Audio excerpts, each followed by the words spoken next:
There is not one jot of evidence for God.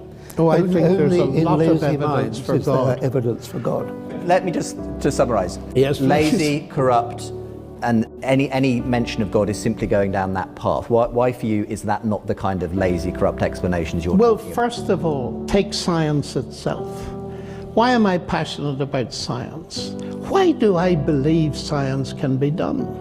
Because I believe that in some way the human mind in here has access to the natural world out there. Now, why do I believe that? And sometimes I ask my atheist friends, I've never asked Peter this, he's excused, but I have asked many of them.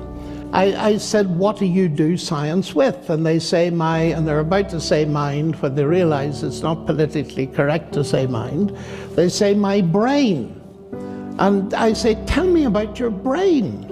And one man who's rather famous, he said to me, do you want the really short answer? I said, sure. My brain's the end product of a mindless, unguided process.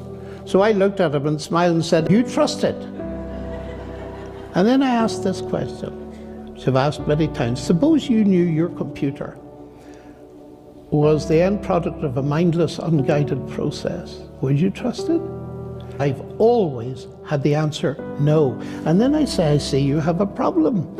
In other words, your atheist materialist stance undermines my trust in the rationality I need to do science. Now, if you flip the coin, modern science exploded in the 16th and 17th centuries. Its pioneers, Galileo, Kepler, Newton, Clerk Maxwell, and so on, were all believers in God, most of them Christian.